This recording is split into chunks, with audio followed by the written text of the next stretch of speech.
La Bible révèle que la fin de toute chose est proche et que Dieu appelle tout homme à pouvoir se réjouir de la seconde venue de Jésus-Christ. L'objectif de cette présentation est de vous préparer à être du nombre de ceux qui gardent les commandements de Dieu et le témoignage, la foi de Jésus-Christ. Bonjour à tout un chacun et je vous souhaite un agréable sabbat. Que la paix du Seigneur soit sur vous. Le message de ce matin est une présentation sur les signes des temps et lorsque nous disons volume 2, il s'agit de la deuxième année car j'ai commencé cette série de présentations sur les signes des temps l'année dernière, donc c'était volume 1 et cette année c'est volume 2 et c'est la 5e présentation de cette année, donc numéro 5. Okay? Et en ce matin, nous allons considérer le pacte éducatif global, préparation mondiale au repos dominical. Durant la présentation sur le message du troisième ange, qui fait partie d'une série de présentations sur les messages des trois anges, nous avons vu dans la première partie, ce qu'est la bête et son image. Nous avons identifié ce qu'est la bête et son image. Dans la deuxième partie de cette présentation, nous avons identifié ce qu'est la marque de la bête. Et pour ce faire, nous avons considéré le chapitre 13 de l'Apocalypse. Et j'aimerais revenir avec vous ce matin dans ce chapitre 13 de l'Apocalypse pour zoomer, comme on le dit aujourd'hui en termes technologiques, on va zoomer sur un verset. Rendons-nous en Apocalypse chapitre 13.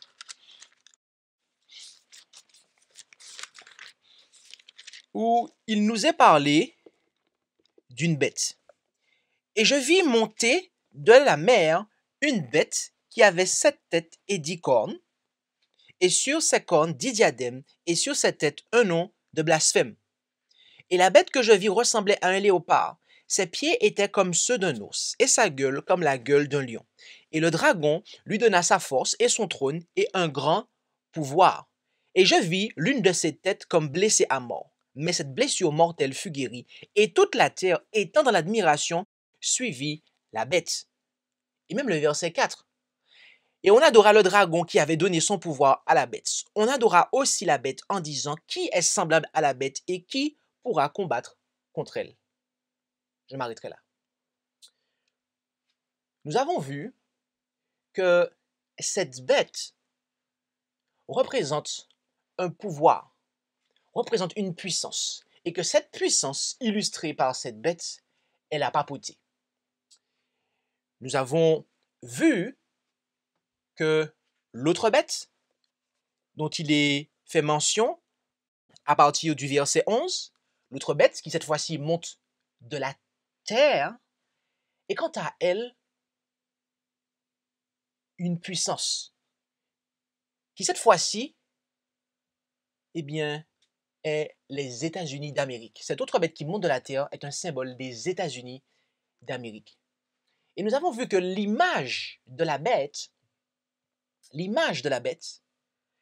est une organisation similaire à la première bête que mettront en place les États-Unis d'Amérique. Ils auront un fonctionnement similaire où le bras civil sera au service du religieux pour faire appliquer des décrets.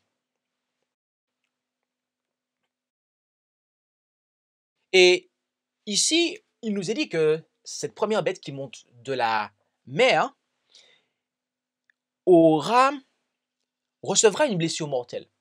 Nous avons vu que cela s'est accompli en ce que la papauté, a été menée captive, d'accord, en 1798 par le général Berthier.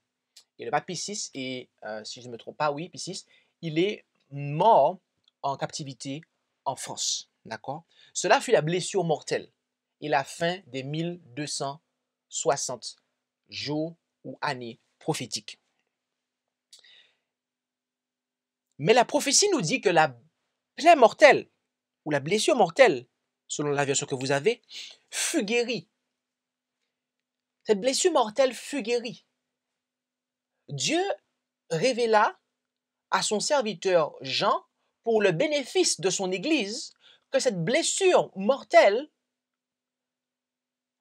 n'allait pas rester ainsi. Elle allait être guérie. Et qu'allait-il se passer lorsque cette blessure mortelle allait être guérie? La Bible dit, toute la terre étant dans l'admiration suivit la bête. J'aimerais considérer avec vous 8 versions d'Apocalypse 13, verset 3, la deuxième partie, ce qu'on pourrait appeler la partie B. D'accord? Car certaines versions ne sont pas, je dirais, claires. D'accord? Notamment la Louis II, 1910. Mais avec les versions qui sont affichées là et que nous allons lire, nous allons voir vraiment ce que le texte veut dire. Que se passe-t-il une fois que la blessure mortelle est guérie? Osterwald dit « Et toute la terre étant dans l'admiration suivit la bête ». Martin dit « Et toute la terre étant dans l'admiration alla après la bête ». Second 21 dit « Remplie d'admiration, la terre entière suivit alors la bête ». Second 1978 dit « Remplie d'admiration, la terre entière suivit la bête ». Parole de vie nous dit « La terre entière fut remplie d'admiration et suivit la bête ». La version Sommaire, quant à elle, nous dit « Là-dessus, le monde entier, rempli d'admiration, se rangea derrière la bête. » Et la parole de vie, la version Parole de vie, enfin, nous dit « Là-dessus, le monde entier, rempli d'admiration, se rangea derrière la bête et lui obéit. » Voilà ce que le texte veut dire, mes amis. Et là, nous avons 8 versions, d'accord, de la deuxième partie du verset 3 d'Apocalypse 13, qui rendent un témoignage clair de ce que le texte nous dit en réalité, à savoir que la terre entière sera dans l'admiration de la papauté, cette bête qui monte de la mer. Et alors, ils suivront, ils se rangeront derrière la papauté et lui obéiront.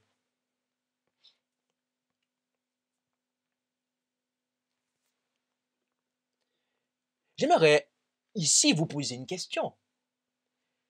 Que fait la papauté qui suscite l'admiration du monde et qui va susciter, qui a suscité, qui suscite et qui continuera à susciter l'admiration du monde?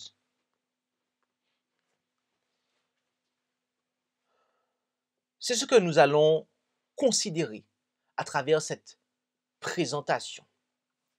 La réponse, nous allons la voir au fur et à mesure du développement de cette présentation.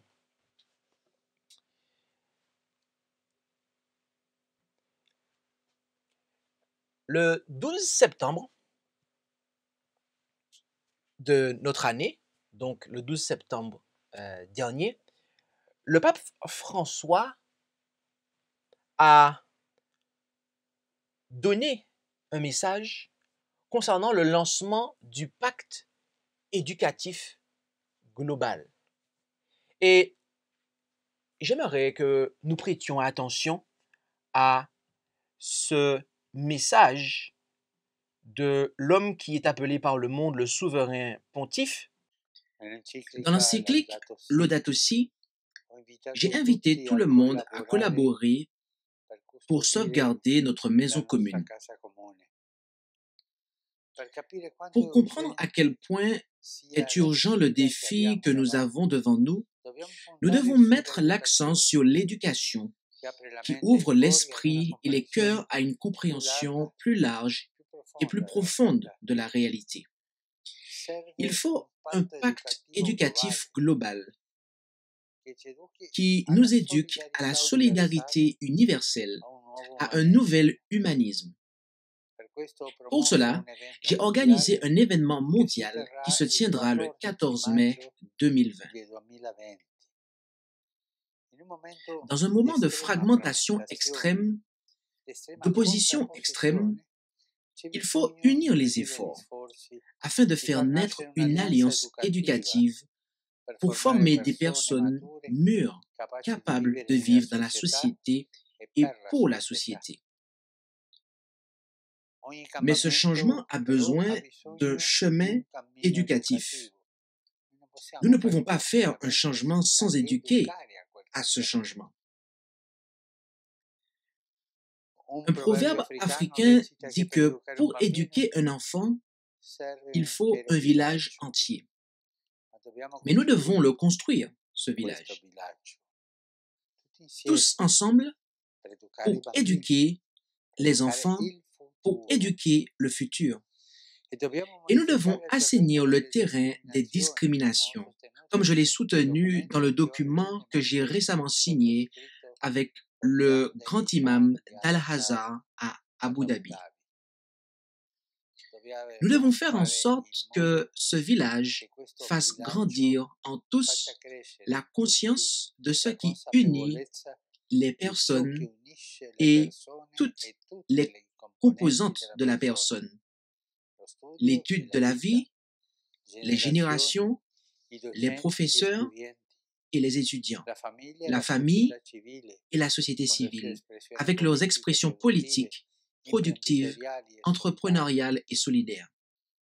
Nous devons faire en sorte que dans ce village naisse une convergence globale pour une alliance entre les habitants de la terre et de la maison commune, afin que l'éducation soit créatrice de paix, de justice, qu'elle soit un accueil entre tous les peuples de la famille humaine, ainsi qu'une occasion de dialogue entre leurs religions.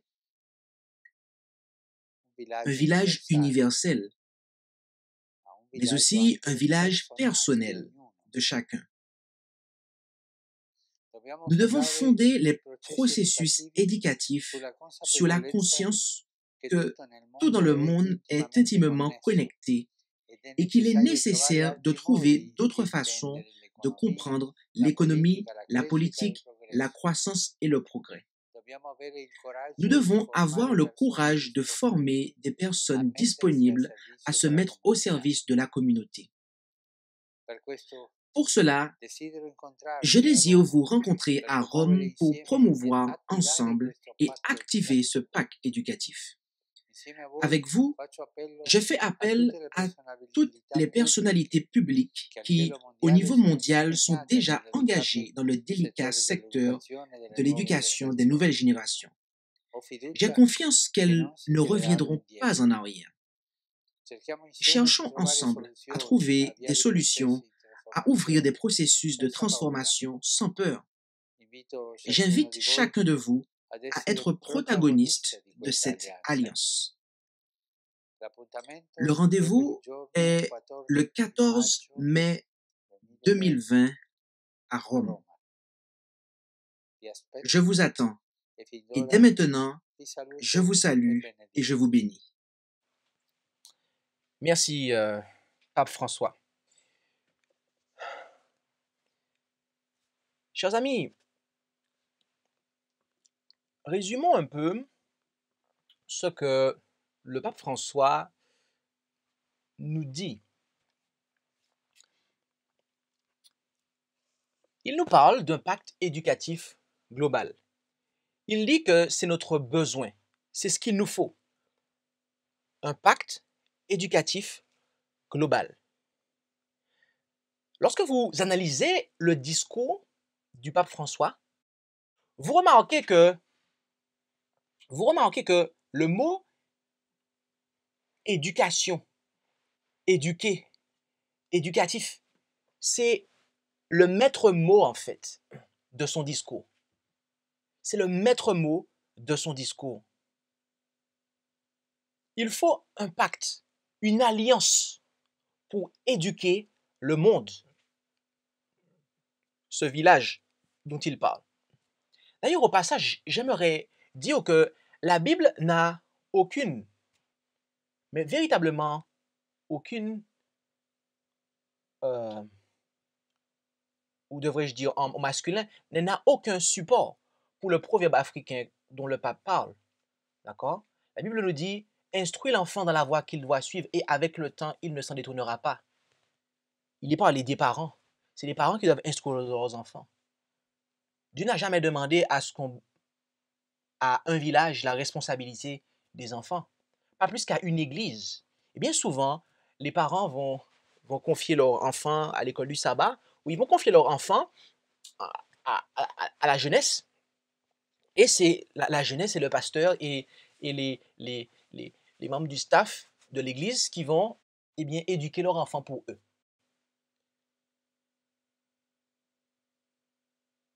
Mes amis, ce n'est pas cela. Ce n'est pas cela.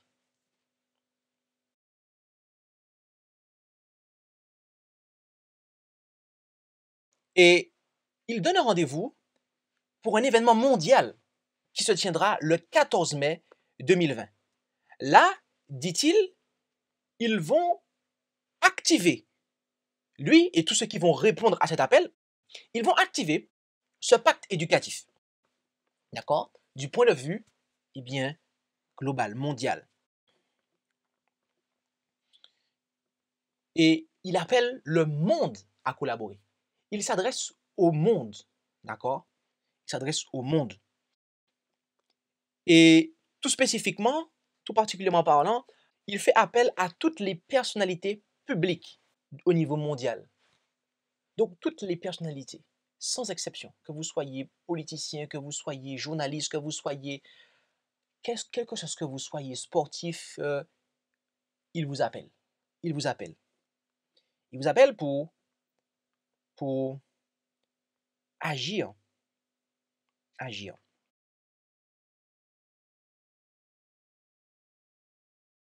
Agir pour quoi?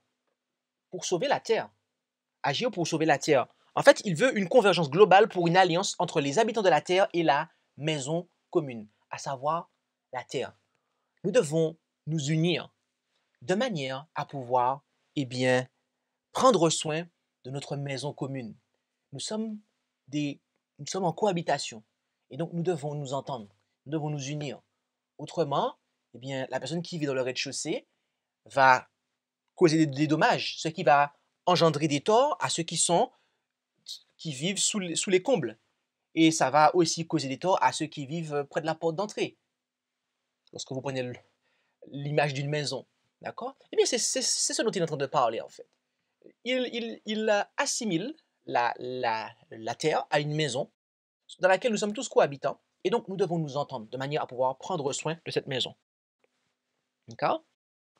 C'est vraiment a priori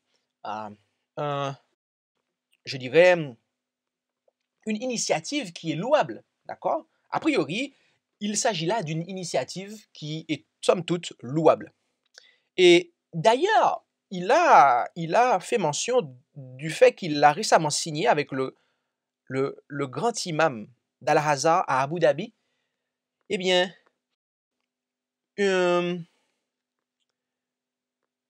un document sur la fraternité humaine. D'accord? En effet, le 4 février 2019, le pape et le grand imam d'Al-Azhar se sont rencontrés pour signer un document.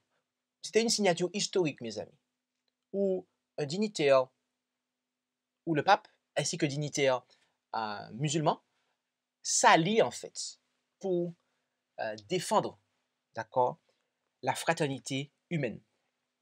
Et j'aimerais que nous considérions le paragraphe numéro 3 de ce document sur la fraternité. Il est dit, dans ces échanges fraternels et sincères que nous avons eus, donc il parle de lui et de l'imam d'Al-Azhar, et de la rencontre pleine d'espérance en un avenir lumineux pour tous les êtres humains, est née l'idée de ce document sur la fraternité humaine. Un document raisonné avec sincérité et sérieux pour être une déclaration commune de bonne et loyale volonté, destinée à inviter toutes les personnes qui portent dans le cœur la foi en Dieu et la foi dans la fraternité humaine, à s'unir et à travailler ensemble afin que ce document devienne un guide pour les nouvelles générations envers la culture du respect réciproque, dans la compréhension de la grande grâce divine qui rend frères tous les êtres humains. Donc, ce document pour la fraternité humaine que le pape François a signé avec le grand imam d'Al-Azhar, eh bien, est destiné à inviter tous les hommes à s'unir et à travailler ensemble. Il est destiné à inviter tous les hommes à s'unir et à travailler ensemble.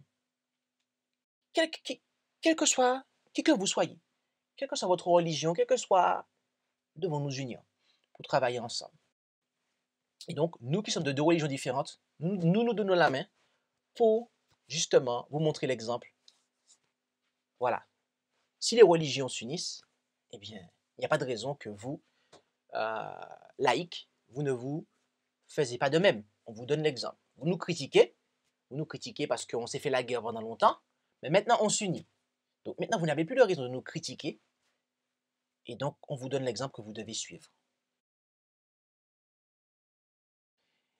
Au paragraphe 38 de ce document, il est dit, à cette fin, l'Église catholique et Al-Azhar, par leur coopération commune, déclarent et promettent de porter ce document aux autorités, aux leaders influents, aux hommes de religion du monde entier, aux organisations régionales et internationales compétentes, aux organisations de la société civile, aux institutions religieuses et aux leaders de la pensée, et de s'engager à la diffusion des principes de cette déclaration à tous les niveaux régionaux et internationaux, en préconisant de les traduire en politique, en décision, en texte législatif, en programme d'études et matériaux de communication.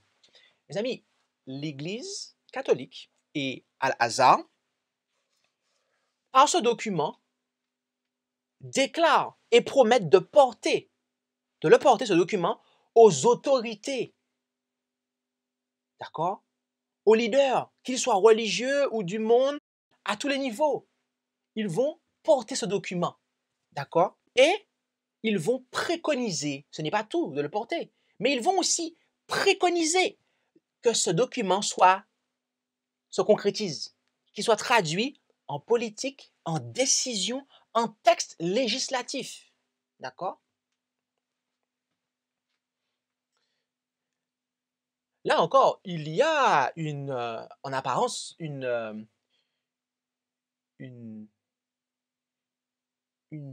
volonté tout à fait louable. Je dis bien en apparence. Cela est somme toute à fait louable. Mais lorsque vous considérez cela avec le regard prophétique que nous donne la parole de Dieu, mes amis, nous nous rendons compte que cela est un signe des temps.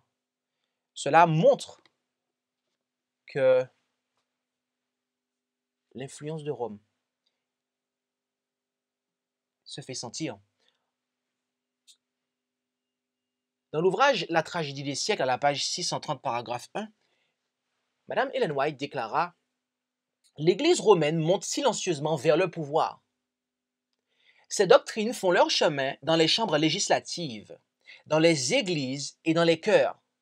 Elles érigent les constructions massives et altières, devrais-je dire, de ces édifices dont les caveaux souterrains verront renaître le cours de ces persécutions. Sournoisement, mystérieusement, elles préparent ses armes pour frapper quand le moment sera venu. Tout ce qu'elles désirent, ce sont des occasions favorables. Et déjà, on lui en offre. Nous verrons et nous sentirons bientôt quelles sont les fins de la curie romaine. Quiconque croira et obéira à la parole de Dieu encourra de ce chef l'opprobre et la persécution.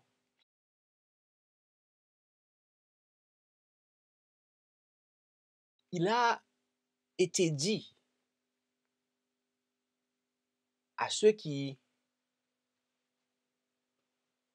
gardent les commandements de Dieu et la foi de Jésus en cette fin des temps, à l'Église du reste, que Rome va monter silencieusement au pouvoir. Et ce que il nous est dit ici, c'est ce que Apocalypse 13, verset 3 nous dit en fait, que la terre, étant dans l'admiration, va suivre la bête. Il va arriver un moment, mes amis, où les gens seront pris d'admiration pour la papauté et vont le suivre. Et comment cela se manifestera? En ce que, eh bien, les enseignements de l'Église catholique romaine trouveront leur place dans les chambres législatives, d'accord? Vont produire du fruit dans les chambres législatives, dans les églises et dans les chœurs. C'est comme ça que l'Église catholique romaine, mes amis, va retrouver son pouvoir. Et à ce moment-là, une fois que c'est fait, qu'est-ce qui va se passer? Une fois que l'admiration a conduit à suivre la bête, à se ranger derrière elle et à lui obéir, ce sont les persécutions qui vont reprendre, mes amis. Ce sont les persécutions qui vont reprendre. Et donc, tout ce que la papauté attend, ce sont des occasions favorables. Ce sont des occasions favorables. Et voyez-vous, le climat, le souci que les hommes ont du climat est une occasion favorable. Cela est véritablement une occasion favorable. Dans son message que nous avons considéré tout à l'heure, le pape a commencé en faisant référence à un document, dans son encyclique Laudato Si, dans laquelle il a invité tout le monde à collaborer pour sauvegarder notre maison commune. C'est le texte de base, en fait, le document de base avec lequel le pape, la papauté, et très précisément le pape François, a commencé, en fait, sa démarche. Cette encyclique qui a été publiée le 24 mai 2015 est composée de 6 chapitres. Au départ, il commence par se présenter et introduire son encyclique et l'unité que nous devons avoir, parce que nous devons être unis par une même préoccupation. Et il fait allusion à Saint François d'Assise, qui l'a inspiré, et à son appel. Au chapitre 1er, il nous parle de ce qui se passe dans notre maison, d'accord? Et il fait allusion à la pollution et au changement climatique, à la question de l'eau, la perte de la biodiversité, dégradation de la qualité de la vie, etc. Bref, il fait le bilan de ce qui se passe. Au chapitre 2, qui s'intitule L'évangile de la création, il parle, eh bien, d'une perspective, eh bien, je dirais, biblique, spirituelle, devrais-je dire, en nous parlant de la lumière qu'offre la foi, la sagesse des récits bibliques, le mystère de l'univers, etc. Et etc. Il continue. Dans le 3e chapitre, intitulé La racine humaine de la crise écologique, eh bien, il va ici expliquer davantage, d'accord, la crise, d'accord, dans laquelle ce monde est plongé, et donc les différents enjeux. Dans le 4e chapitre, une écologie intégrale, il va aborder d'autres points de vue, d'accord? Il va parler de l'écologie environnementale, et sociale, économique et sociale, devrais-je dire, l'écologie culturelle, l'écologie de la vie au quotidien, le principe du bien commun, la justice entre générations, d'accord? Donc, tous les aspects concernés, en fait, par l'enjeu climatique, qui peuvent avoir un effet. Au 5e chapitre, il propose quelques lignes d'orientation et d'action, d'accord? Par exemple, le dialogue sur l'environnement dans la politique internationale. Le dialogue en vue de nouvelles politiques nationales et locales. Et etc. jusqu'au point que les religions dans le dialogue avec les sciences. Mais ce qui est intéressant, c'est lorsque nous arrivons au chapitre 6. Le chapitre 6 a pour titre l'éducation et spiritualité écologique. Éducation et spiritualité écologique. Rappelez-vous que ce que le pape a parlé dans son message du 12 septembre 2019 est du pacte éducatif global. Le pacte éducatif global. Donc, pour bien comprendre ce que le pape a en tête lorsqu'il parle au monde d'un pacte éducatif global, le chapitre 6 de son encyclique Laudato Si est primordial.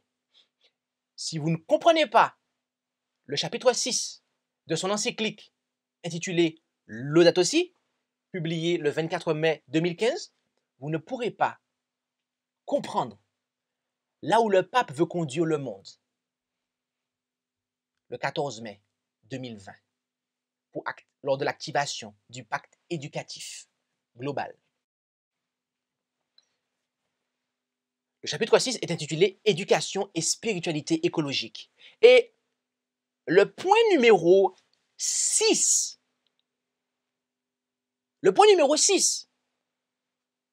est intitulé et porte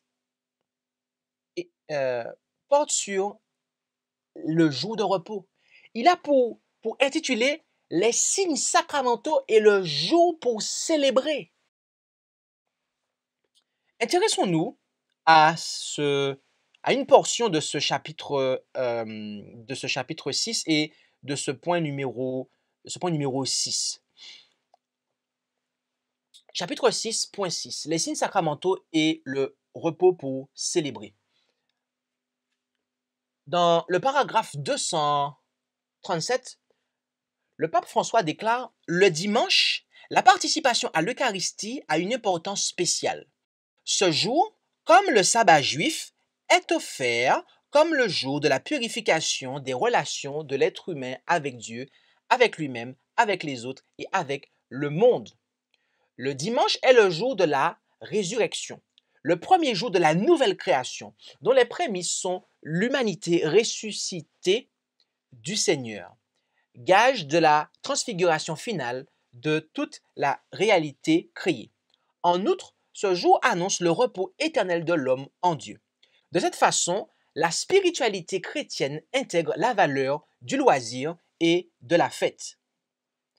L'être humain tend à réduire le repos contemplatif au domaine de l'improductif ou de l'inutile, en oubliant qu'ainsi il retire à l'œuvre qu'il réalise le plus son sens.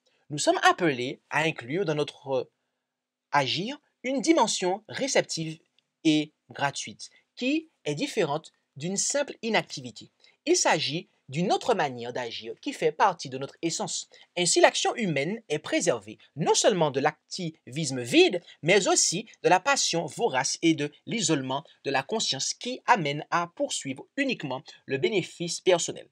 La loi du repos hebdomadaire imposait de chômer le 7e jour afin que se repose ton bœuf et ton âne et que reprenne souffle le fils de ta servante ainsi que l'étranger. Exode 23, verset 12. En effet, le repos est un élargissement du regard qui permet de reconnaître à nouveau les droits des autres. Ainsi, le jour de repos, dont l'Eucharistie est le centre, répand sa lumière sur la semaine tout entière et il nous pousse à intérioriser la protection de la nature et des pauvres. À travers le paragraphe 237 de la part du point 6 du chapitre 6 de l'encyclique Laudato Si, le pape François explique comment le jour de repos, qui selon lui est le dimanche, eh bien, est bénéfique pour la protection de la nature et des pauvres. Si le pape François parlait sur une base biblique, nous n'aurions eu aucun problème, il n'y aurait eu aucun danger. S'il défendait le véritable sabbat, il n'y aurait eu aucun danger. S'il défendait le sabbat du 7e jour, il n'y aurait pas eu de problème. Mais ici, il ne défend pas le sabbat du 7e jour. Puisque le sabbat du 7e jour, il l'appelle sabbat juif. Ce qui sous-entend que c'est le sabbat du premier jour qui est le sabbat chrétien. D'accord? Mais mes amis, cela n'est pas le cas. Le 7e jour est le jour du repos, le sabbat de l'Éternel, ton Dieu. À aucun endroit dans la Bible, mes amis, vous n'allez voir que le 7e jour est qualifié du sabbat juif. À aucun endroit. Je vous mets au défi de trouver un verset qui dit ça. À aucun endroit, mes amis. La Pâque est qualifiée de la Pâque juive. Parce que la Pâque a pris naissance avec la nation juive, les Israélites. Et toutes les autres fêtes pouvaient être qualifiées de fêtes juives, notamment sous le Nouveau Testament.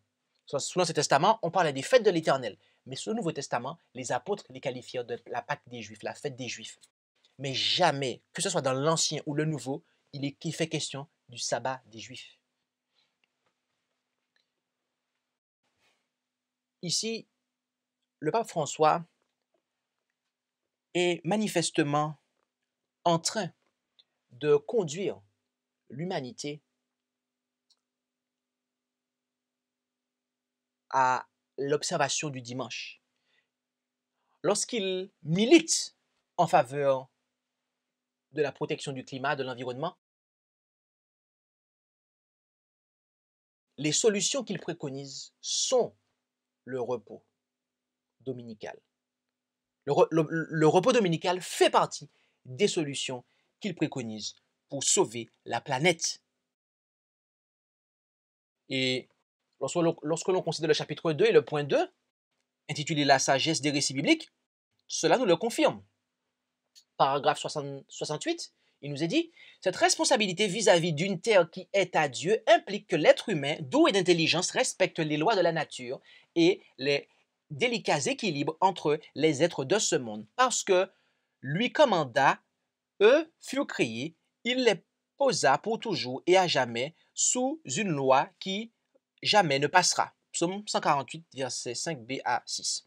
C'est pourquoi la législation biblique s'attarde à proposer à l'être humain diverses normes, non seulement en relation avec ses semblables, mais aussi en relation avec les autres êtres vivants. Si tu vois tomber en chemin l'âne ou le bœuf de ton frère, tu ne te déroberas pas. Si tu rencontres en chemin un nid avec des oisillons ou des bœufs, ou des œufs, excusez-moi, sur un arbre ou par terre, et que la mère soit posée sur les oisillons ou les œufs, tu ne prendras pas la mère sur les petits. Deutéronome 22, versets 4 et 6. Dans cette perspective, le repos du 7e jour n'est pas proposé seulement à l'être humain, mais aussi afin que se reposent ton âne et ton bœuf. Exode 23, verset 12. Nous nous apercevons ainsi que la Bible ne donne pas lieu à un anthropocentrisme despotique qui se désintéresserait des autres créatures. Donc, d'après le pape, eh bien, le repos, le jour du repos, a pour objectif de prendre soin de la création. Ainsi, observer le jour du repos va venir aider la planète, aider la création. Il n'y a pas que nous, mais aussi les autres êtres qui sont sur cette terre, les animaux. Et donc, lorsqu'on parle de la planète, on parle aussi, cela fait partie, il y a les animaux, les autres êtres vivants. D'accord? Notamment quand on vous dit que les élevages de vaches produisent plus de CO2, que les bus de Paris. Alors là, vous vous dites, oh, c'est quelque chose. C'est quelque chose. Il faut quand même faire attention aux animaux parce que sinon, la planète, là, le CO2 va dépasser, etc. Il faut prendre soin des animaux. Ici, il est manifeste, mes amis, que le pape François, en militant en faveur de la protection du climat, en militant en faveur de l'écologie, il a en tête de conduire le monde à appliquer toutes les solutions qu'il propose, dont la sanctification. Sabbat du premier jour, qui n'est pas biblique, qui est le fruit de son invention, comme nous l'avons déjà démontré. D'accord? Ce qui est la marque de la bête. Le pape se sert de la protection de l'environnement pour conduire le monde à prendre sa marque. Mais on pourrait se poser la question, à la lumière de ce qu'on a vu, mais le président des États-Unis d'Amérique, Donald Trump, il n'est pas écologique, il n'est pas pour le climat, donc bon, les États-Unis, étant donné que les États-Unis d'Amérique sont la bête qui monte de la terre et qui va mettre en place l'image de la bête, oh, ça risque pas de se passer avec Donald Trump. C'est ce qu'on pourrait dire. C'est ce qu'on pourrait dire. Mes amis, rappelez-vous d'une chose. C'est que plusieurs personnes ont vu que le pape François voulait et veut devenir le président du monde. En effet, en 2015, dans le journal The Huffington Post, Howard Feynman déclara « Il n'a pas annoncé sa candidature. D'ailleurs, le poste qu'il vise n'existe pas vraiment. » Mais du haut de ses 78 ans, George Mario Bergoglio, le pape François, jésuite argentin à la voix douce, a montré jeudi qu'il était bien candidat à la présidence de la planète en s'adressant avec finesse, méthode et toute l'élégance d'un homme de scène au Congrès américain, lors d'une cérémonie laïque en grande pompe donnée dans une enceinte qui ne manque pas de ressembler à la Rome antique. François a beau être très pieux et concentré sur la foi et les usages de l'Église catholique, il mène également campagne pour promouvoir un dialogue public, politique et laïque à l'échelle mondiale. Son idée, que le domaine de la foi et celui de la politique se rejoignent et que les enseignements moraux et spirituels de la foi informent et guident les décisions politiques concernant notre foyer commun. L'idée n'est pas nouvelle, mais elle semble arriver à point nommé. L'Église de François a terriblement besoin du renouveau qu'apporte l'interaction avec l'opinion mondiale. Les leaders laïcs, eux, sont rejetés par le peuple et le gouvernement lui-même semble avoir perdu de vue toute notion de moralité. C'est justement ça, mes amis. C'est justement ça. Reprenons un peu pour bien comprendre.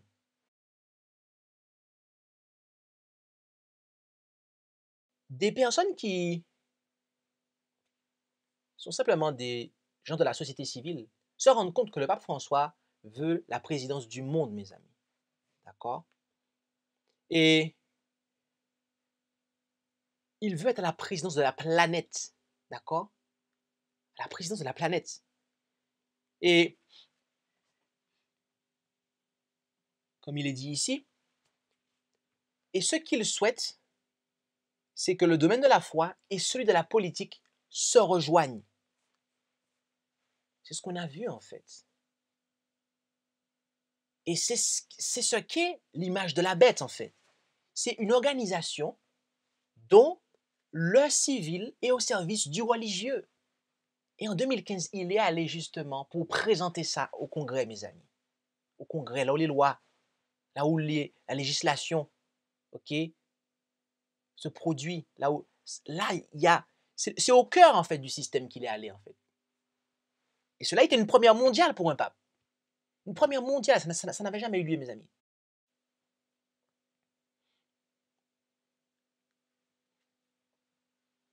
Il souhaite que les enseignements moraux et spirituels de la foi informent et guident les décisions politiques concernant notre foyer commun. Or, cela arrive à point nommé, est-il dit. L'Église a besoin de ce renouveau et le pape François a été élu l'homme de l'année à ce moment-là. Il a même été élu le leader mondial avec la plus haute cote de popularité. Je ne me rappelle plus de l'année, mais cela a été publié, mes amis. Vous vous rendez compte? Ne voyons-nous pas là déjà que la terre est dans l'admiration de la bête? Oh, mes amis, la terre est dans l'admiration. La terre est dans l'admiration. Et étant donné que les leaders politiques, la politique est de plus en plus démoralisée, perd la moralité, eh bien, justement, le pape, lui qui incarne la morale aujourd'hui, eh bien, est vu comme l'homme de la situation. Il arrive à point nommé. Tout ce qu'il dit, ce n'est pas nouveau, mais c'est le bon moment. Les circonstances sont favorables. Rappelez-vous de ce que disait Ellen White. Les circonstances favorables. Favorables, mes amis. Quand vous avez un président, Donald Trump, qui n'est pas, somme toute, très, très coté auprès de vue du peuple, du fait de sa moralité qui n'est pas nécessairement excellente, mais qui n'est pas non plus trop en faveur du climat, et que vous avez le mouvement en faveur de l'écologie qui se répand. Okay? Vous avez même des jeunes filles comme Greta Thunberg qui eh bien, suscitent des mouvements de jeunesse en faveur de cela. Vous vous rendez compte, mes amis, que ce n'est pas si compliqué, en fait, pour que les États-Unis d'Amérique puissent voter la loi du dimanche très rapidement. Très rapidement. Très rapidement. Parce que, sincèrement, il sera difficile de réduire la production de gaz à effet de serre. Et d'ailleurs, ici, je ne vais pas rentrer dans un débat écologique, etc. Est-ce que tu crois que le réchauffement climatique, c'est vrai ou pas? Je ne vais pas rentrer dans ce débat-là, d'accord? Je ne vais pas rentrer dans ce débat-là.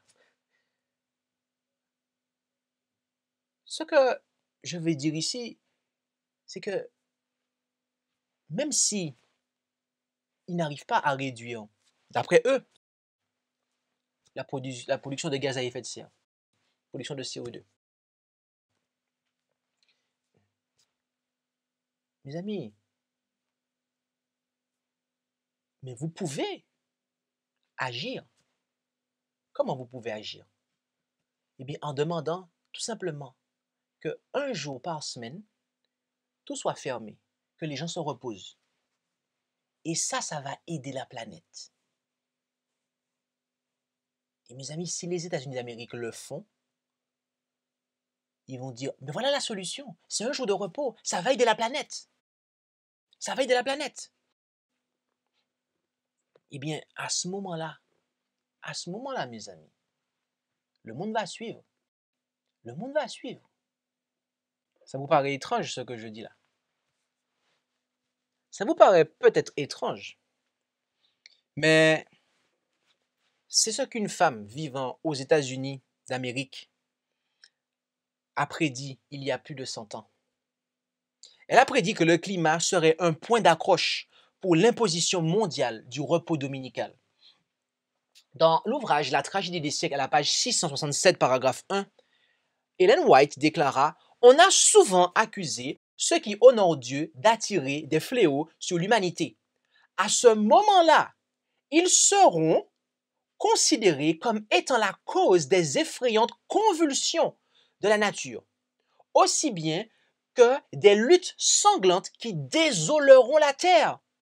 En outre, la puissance du dernier avertissement ayant enflammé la colère de ceux qui l'ont rejeté, l'esprit de haine et de persécution intensifié par Satan se déchaînera contre les fidèles. » Ici, elle dit en fait que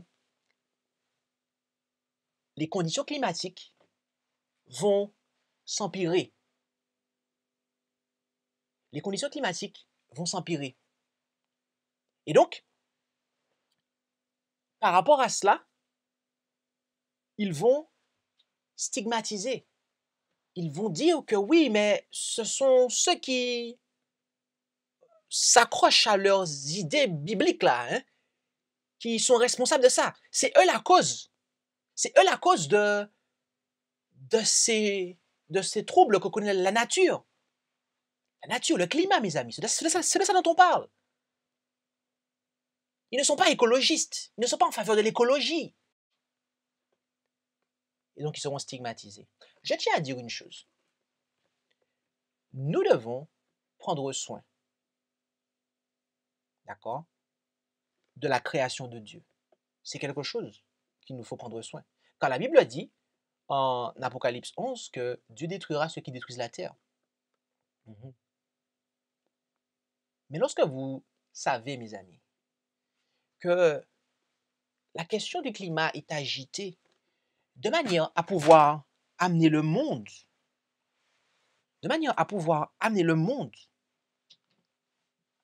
à recevoir la marque de la bête pour finalement adorer Satan. Il y a une singularisation qui s'impose, mes amis. On ne peut pas se mettre du côté de la majorité, parce que ce serait cautionner cela.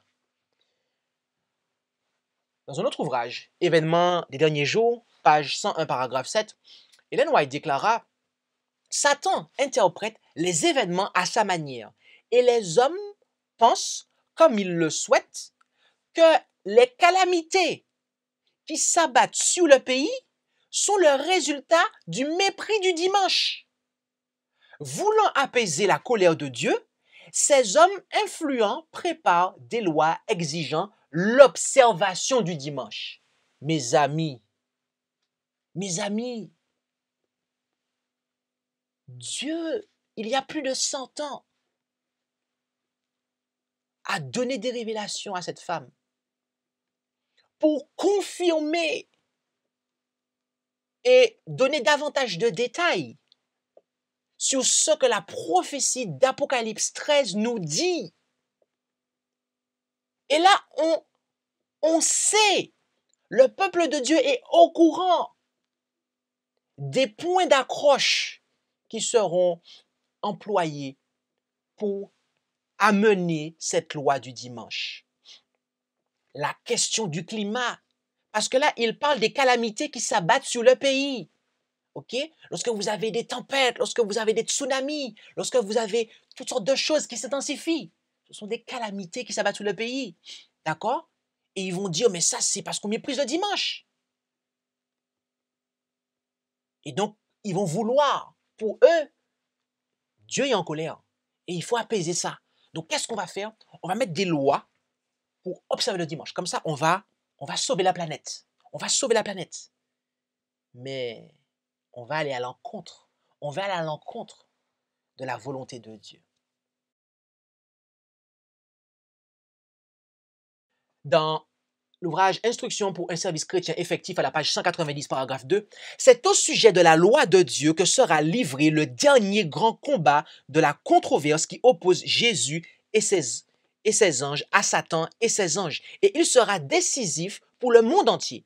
Les hommes qui occupent les postes élevés n'ignorent pas et ne méprisent pas seulement eux-mêmes le sabbat, mais ils encouragent le peuple du haut de la chair à sanctifier le premier jour de la semaine, faisant état de la tradition et de la coutume en faveur de cette institution humaine.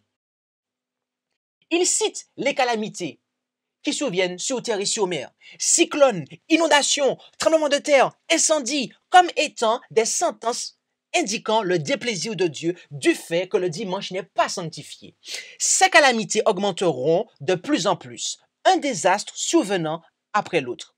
Et ceux qui font fi de la loi de Dieu accuseront le petit nombre des fidèles qui gardent le sabbat du 4e commandement d'être les responsables de la colère répandue sur le monde. Cette hypocrisie est une ruse de Satan pour prendre au piège celui qui n'est pas vigilant. Mes amis, le témoignage de Jésus est clair. L'esprit de prophétie qui a été manifesté, et nous le croyons dans le ministère en ces derniers jours d'Ellen White, est véritablement très clair. Et on voit la pertinence, mes amis, du commentaire inspiré ici, pour notre époque. J'aimerais dire une petite phrase et partager une petite phrase à M. Parminder et ses partisans. C'est au sujet de la loi de Dieu que sera livré le dernier grand combat de la controverse qui oppose Jésus et ses anges à Satan et ses anges, et il sera décisif pour le monde entier. D'accord? Si cela n'avait pas été clair dans les 2 dernières présentations, aujourd'hui, cela l'est. C'est au sujet de la loi de Dieu, mes amis. D'accord? Et le contexte nous montre que c'est bien l'observation du jour du repos qui sera l'issue, qui sera le point de controverse, le point en question. D'accord? C'est pas autre chose, mes amis. C'est pas le Mexique, c'est pas l'esclavage, c'est pas ça, mes amis. C'est pas ça.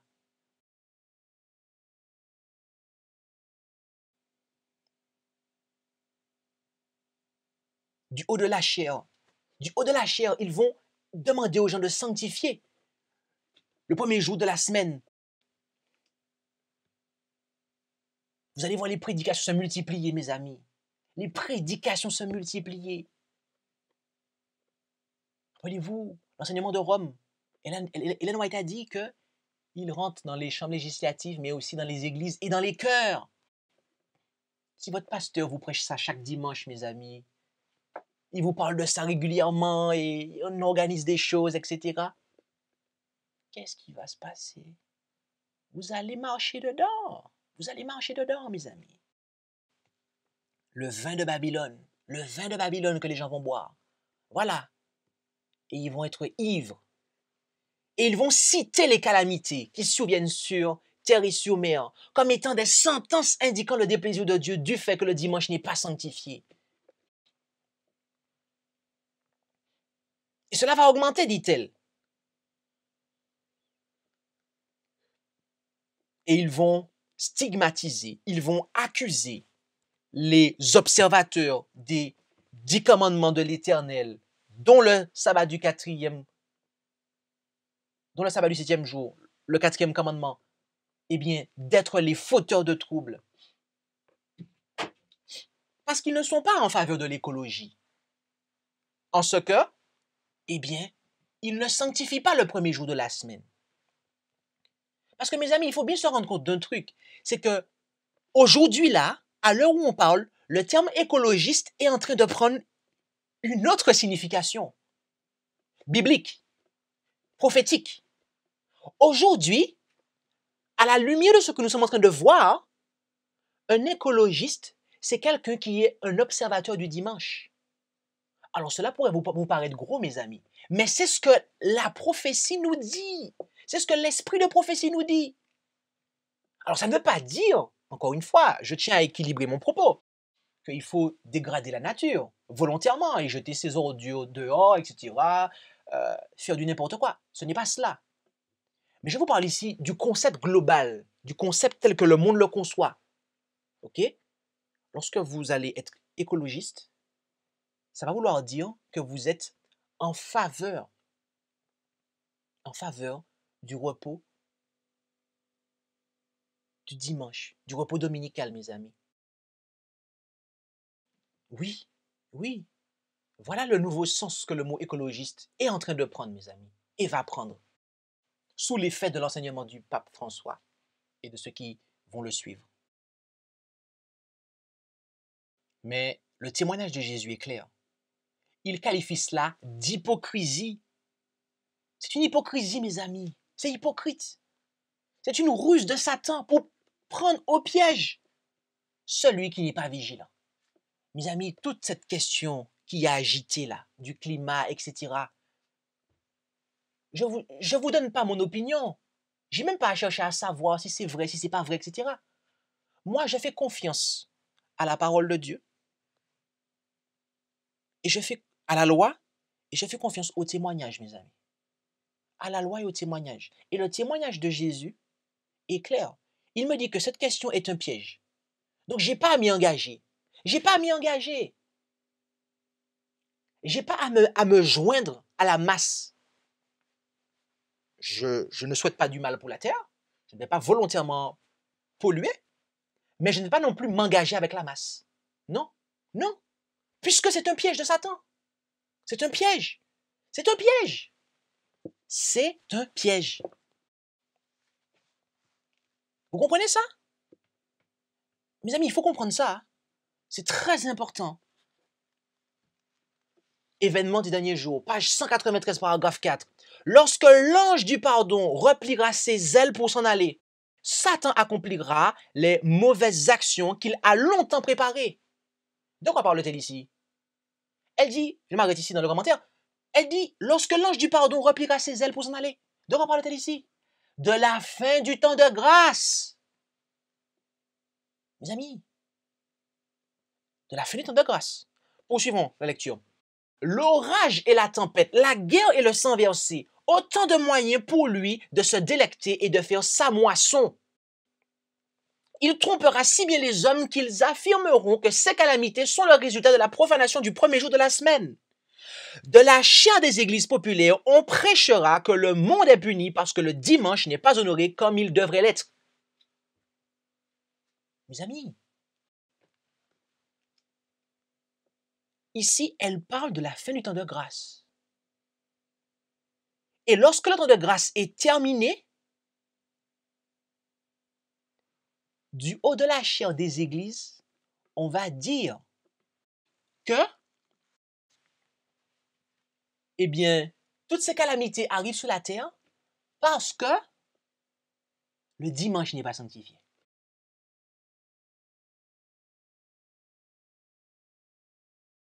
Est-ce que cela ne voudrait-il pas dire que, en fait, le temps de grâce, la fin du temps de grâce approche? Oui, c'est ce que ça veut dire, mes amis. La question du climat est déjà agitée. Et Madame White lit cela avec la fin du temps de grâce. Et lorsqu'on va voir ces choses, le climat, les calamités survenir de plus en plus sur la terre, et qu'on va entendre, on va voir que les protestants sont en train de prêcher là-dessus, etc., et qui vont vraiment, ça va s'amplifier, ça va prendre une ampleur. Le temps de grâce sera déjà terminé, mes amis. Le temps de grâce sera déjà terminé. Donc, où sommes-nous, mes amis, aujourd'hui?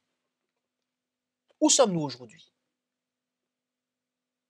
Nous sommes, je vais vous le dire, à la lumière de ce qu'elle dit, nous sommes juste devant la fin du temps de grâce, mes amis. puisque la question du climat en rapport avec le repos dominical commence à être agitée. Cela commence à être agité, mes amis. La fin du temps de grâce, mes amis, est juste devant nous. Juste devant nous. Et lorsque c'est terminé, Satan va répandre. Il va intensifier les calamités.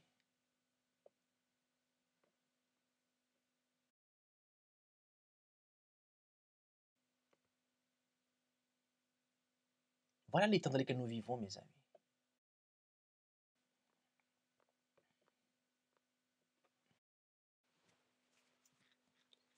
Et voyez-vous, cela ne va pas surprendre que les observateurs du dimanche, ceux qui observent déjà le dimanche, ceux qui sanctifient déjà le dimanche. Il n'y aura pas qu'eux qui seront surpris. Il n'y aura pas qu'eux qui seront surpris, mes amis. Il n'y aura pas qu'eux qui seront surpris. En effet, sur le site interamerica.org, qui est un site de l'Église adventiste du 7e jour, il a été publié une déclaration de la conférence générale des adventistes du 7e jour, le 3 décembre 2015, d'accord, où la conférence générale déclare « Nous soutenons les efforts des dirigeants mondiaux et de toute l'humanité pour protéger et respecter ce que Dieu a créé et qu'il nous a confié. »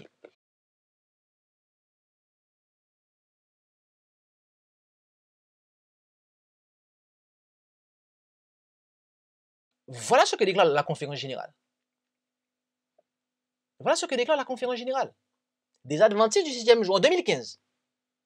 Et quand vous lisez tout l'article, ils citent un texte qu'ils ont rédigé en 1996, ok, sous leur compréhension que je vous invite à lire d'ailleurs. En apparence, cela est louable. En apparence, cela est somme toute louable et vraiment, oui, protéger la planète. Mes amis, lorsque vous avez en tête tout ce qu'on a vu jusqu'ici, et que vous réalisez que c'est une hypocrisie, c'est une ruse de Satan pour prendre au piège celui qui n'est pas vigilant. Quelle est la conclusion à ça? La conclusion à ça, mes amis, c'est que la conférence générale n'est pas du tout vigilante, d'accord? Puisqu'elle se joint en fait aux efforts des dirigeants mondiaux et de toute l'humanité pour protéger, d'accord? Pour protéger. Encore une fois, et moi personnellement, et je vous encourage aussi à protéger l'environnement dans lequel vous êtes, à protéger toute création de Dieu. Je vous encourage à le faire. Mais par contre, je ne vous encourage pas à vous joindre aux dirigeants mondiaux et au reste de l'humanité. Parce que si je le fais, ce serait désobéir à la parole de Dieu. Parce que si nous faisons ça, mes amis, nous allons être dans l'admiration de la bête et nous allons nous ranger derrière elle et lui obéir. Et c'est ce que la conférence générale est en train de faire. Parce que, mes amis, parmi les dirigeants mondiaux, il y a le pape. Et c'est lui qui est en tête du cortège. Et c'est pour cela que Ted Wilson ne prêche plus contre la papauté, en fait. Il ne dit plus que c'est l'homme de péché, en fait. Puisque c'est l'homme de la situation pour lui, en fait. Vous comprenez, mes amis, maintenant, ce qui se passe? Vous comprenez? Ce n'est pas moi qui invente quoi que ce soit, en fait. L'esprit de prophétie a parlé. Elle a dit que c'est un piège. Et celui qui n'est pas vigilant sera pris dans le piège.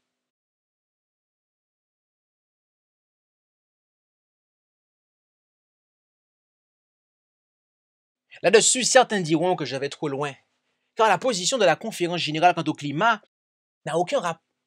n'a pas de rapport avec la vision que le pape a exprimée dans son encyclique Laudato Si. C'est ce que dira quelqu'un qui fait fi des enseignements et des éclairages que nous apporte l'esprit de prophétie. Voilà ce que dira un adventiste qui fait fi des éclairages apportés par l'esprit de prophétie.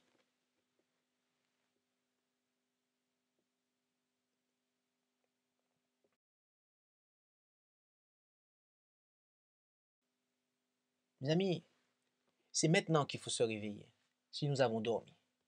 Et je vous le dis, c'est maintenant qu'il faut sortir de Babylone. C'est maintenant, vous qui êtes adventistes du 7e jour, et qui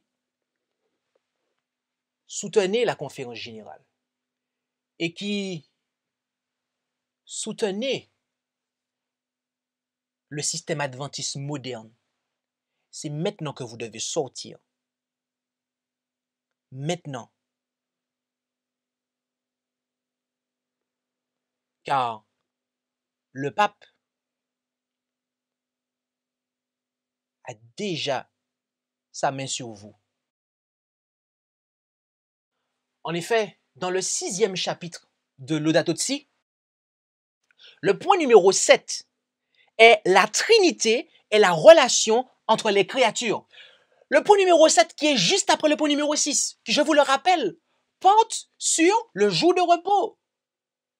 Donc, juste après, en fait, juste après nous avons parlé de ça, il nous parle de la Trinité, comme faisant partie de l'éducation et spiritualité écologique. La Trinité a sa place. Ok? Le pape, eh bien, inclut l'adoration trinitaire, comme on va le voir, comme faisant partie d'un moyen pour sauver la planète. Lisons cela ensemble. Chapitre 6.7, la Trinité et la relation entre les créatures. Paragraphe 238. Le Père est l'ultime source de tout, fondement aimant et communicatif de tout ce qui existe. Le Fils qui le reflète et par qui tout a été créé s'est uni à cette terre quand il a été formé dans le sein de Marie. L'Esprit, lien infini d'amour, est intimement présent au cœur de l'univers en l'animant et en suscitant de nouveaux chemins. Le monde, dit-il, a été créé par les trois personnes comme un unique principe divin, mais chacune d'elles réalise cette œuvre commune selon ses propriétés personnelles. C'est pourquoi, lorsque nous contemplons avec admiration l'univers dans sa grandeur et sa beauté, nous devons louer la Trinité tout entière. Nous devons louer la Trinité tout entière, dit le pape, car selon lui, le monde a été créé par les trois personnes, d'accord? Dieu le Père, Dieu le Fils et Dieu le Saint-Esprit, d'accord? Et au paragraphe 239, il dit, pour les chrétiens, croire en un Dieu qui est un et communion trinitaire incite à penser que toute la réalité contient en son sein une marque proprement trinitaire, d'accord? Et je m'arrêterai là. Vous pourrez continuer à lire la suite du paragraphe. Pour lui, en fait, dans la création, il y a la marque de la Trinité. OK? Et je vous inviterai aussi à lire le paragraphe 240, d'accord, de l'encyclique. Parce que je vais abréger ici. Mes amis, le pape est à la tête d'une église, qui est l'église catholique romaine, qui adore la Trinité et qui a institué cette doctrine. Mais que dit la Bible? Que dit la Bible? La Bible nous dit, en Genèse 1, verset 26, « Puis Dieu dit, faisons l'homme à notre image, selon notre ressemblance, et qu'il domine sur les poissons, sur la mer, et sur les oiseaux des cieux, et sur le bétail, et sur toute la terre, et sur tous les reptiles qui rampent sur la terre. » Ici, nous sommes informés de ce qui se produisit lors de l'élaboration. Avant même que ce ne soit élaboré, eh bien la création de l'homme. Dieu a dit, faisons l'homme à notre image. Cela implique qu'un être a dit à, au minimum, un autre être qu'ils doivent faire l'homme à leur image. Notez bien, hein, faisons l'homme à notre image. Le Père a-t-il dit cela au Père et au Fils?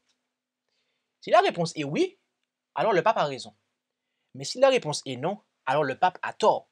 Et voyez-vous, le pape a tort, parce que la Bible dit que le Père, c'est savoir Dieu, Dieu le Père, créa toutes choses par Jésus-Christ, son Fils. Et il y a 7 textes, mes amis, 7 textes dans l'Écriture qui nous le disent. Proverbe 30, versets 1 à 4.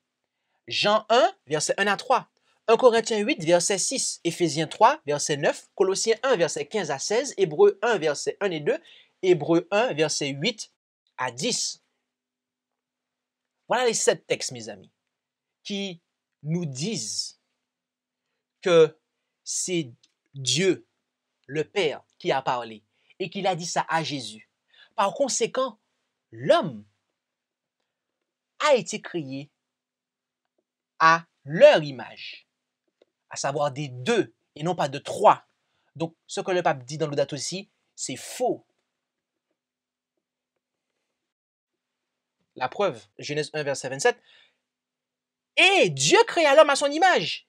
Il le créa à l'image de Dieu. Il les créa mâle et femelle. Ah, voyez-vous, ce sont 2 êtres, ok? 2 êtres qui ont été créés, 2 genres qui ont été créés à l'image de Dieu, ok? Le couple est une image de la divinité, mes amis. Jésus, il est sorti de Dieu. Eh bien, Ève, Dieu l'a créé en faisant sortir quelque chose d'Adam. Jésus, il porte le nom de son Père. La femme, elle porte le nom de son mari, et etc., etc. On voit, mes amis, dans ce sens-là, que oui, la création, eh bien, reflète l'image de la divinité, mais pas d'une divinité trinitaire. De Dieu, c'est de Dieu le Père et de son Fils unique engendré que la création a la marque, et de rien d'autre, mes amis, de rien d'autre.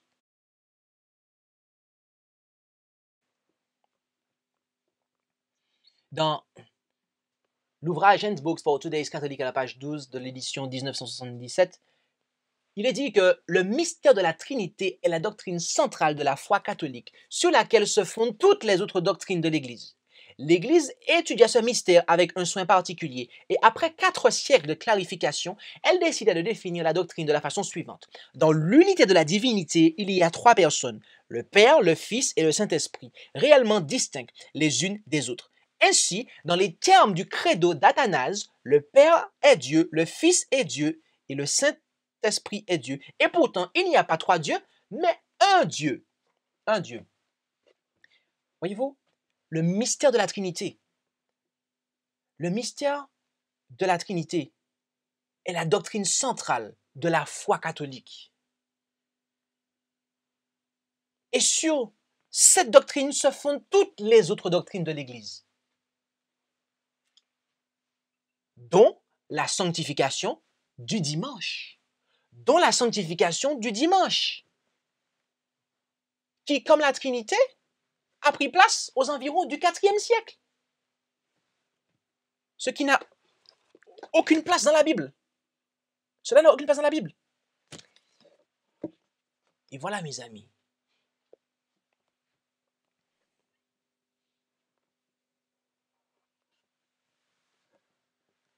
Voilà pourquoi les adventistes du 7e jour aujourd'hui sont déjà préparés en fait à suivre le pape. Parce que ils adorent le Dieu de Babylone, le Dieu de Rome, le Dieu de l'Église catholique romaine. Il n'y a qu'à voir ce qui est marqué dans le manuel de l'Église adventiste du 7e jour, notamment la version de 2015. Ils parlent de la Trinité et ils ont la même définition que la papauté. Il y a un seul Dieu, Père, Fils et Saint-Esprit, unité de 3 personnes coéternelles.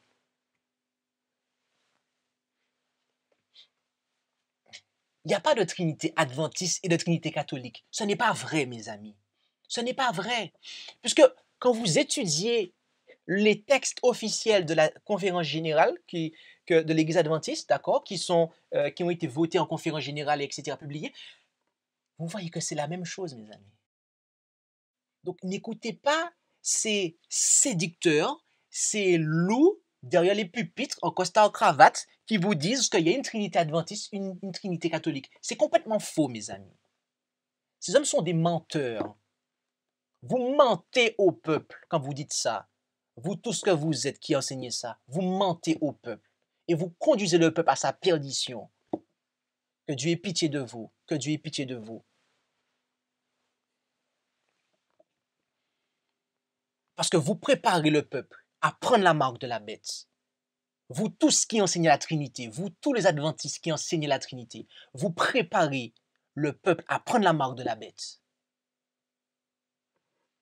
En effet, Henry Tuberville dans Didou et Catéchisme à la page 125 déclara, dans une série de questions-réponses, question 1092, qu'est-ce que le dimanche ou jour du Seigneur en général? La réponse qui fut donnée est que c'est un jour dédié par les apôtres en l'honneur de la très sainte Trinité et en mémoire du fait que Christ notre Seigneur se releva d'entre les morts le dimanche. C'est donc pour cela qu'il est appelé le jour du Seigneur. Il est également appelé jour du soleil en raison de l'ancienne dénomination romaine dies solis, le jour du soleil, pour lequel il fut sanctifié. Le jour, le premier jour devrais-je dire, de la semaine, le dimanche, il a été mis à part pour sanctifier, pour célébrer, pour adorer la Trinité, mes amis. De ce fait, les adorateurs de la Trinité, de tous bords, qu'ils soient évangéliques, observateurs du dimanche ou protestants, adventistes, soi-disant observateurs du sabbat, les adorateurs de la Trinité de tous bords sont fondamentalement parlant d'accord avec le pape quant à l'observation du dimanche liée à la question du climat. Fondamentalement parlant, vous êtes d'accord. Et vos prédicateurs qui vous enseignent la Trinité, ils sont en train de vous former à prendre la marque de la bête.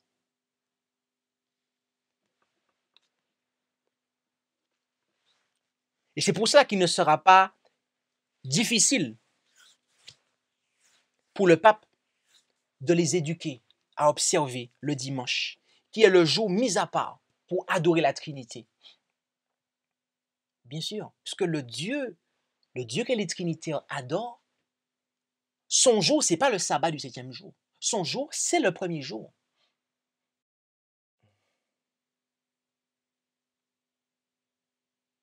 Donc, il reste à opérer une modification pour être en cohérence avec le Dieu, avec ce Dieu, pour les Trinitaires.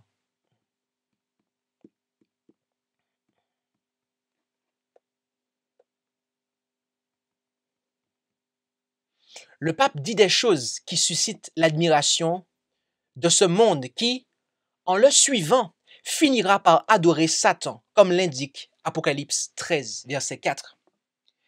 Mais ce doit être la parole de Dieu, Jésus-Christ, qui doit susciter notre admiration, car seuls ceux qui suivront l'agneau partout où il va adoreront le Père. Seuls ceux-là auront la véritable adoration, mes amis. Matthieu 16, versets 26 et 27 nous dit « Car que servirait-il à un homme de gagner tout le monde s'il perdait son âme? Ou que donnerait-il en échange de son âme?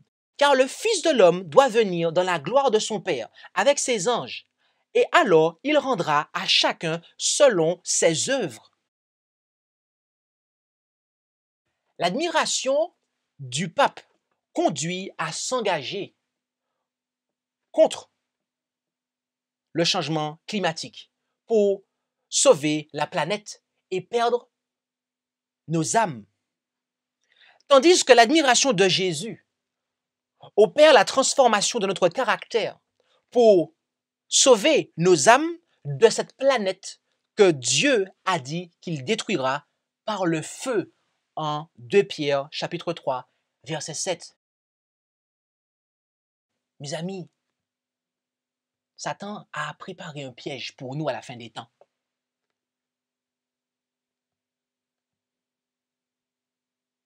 Cherchez à gagner le monde.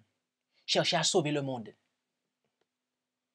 Mes amis, Mais quand nous voulons sauver le monde, pour qui nous nous prenons? Nous nous prenons pour le Sauveur? Le Sauveur est déjà venu. Jésus-Christ est déjà venu, mes amis. Il a déjà versé son sang pour sauver le monde. Ce n'est pas nous qui allons sauver le monde, mes amis. Ce n'est pas nous qui allons sauver le monde. La Bible nous a déjà dit ce qui va arriver à ce monde. On n'est pas censé s'attacher comme ça, en fait. Encore une fois, ça ne veut pas dire qu'il faut mépriser la nature et il faut polluer l'œuvre de Dieu. Non. Mais mes amis, c'est un piège de Satan. C'est un piège de Satan dans lequel tomberont tous ceux qui ne sont pas vigilants.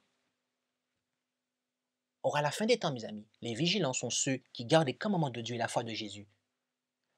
Gardent les commandements de Dieu et le témoignage, l'esprit de prophétie. Et nous avons vu ce qui nous a été dit à nous qui sommes arrivés à la fin des temps. Voilà, mes amis, ce pacte éducatif que le pape, ce pacte éducatif global que le pape va activer le 14 mai 2020. C'est une préparation. Cela est en fait une préparation mondiale au repos dominical, mes amis. Bien-aimés, la fin du temps de grâce est juste devant nous. Où en sommes-nous?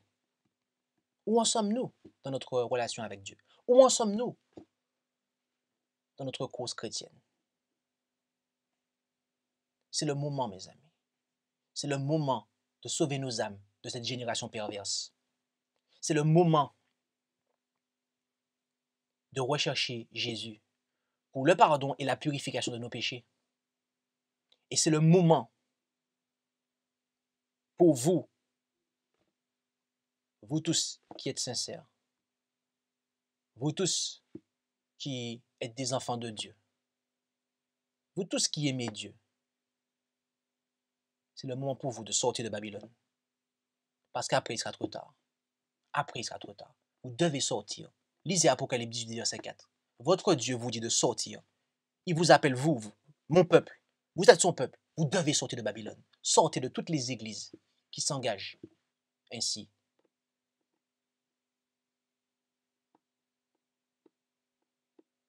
Car autrement, vous allez admirer la papauté, la bête.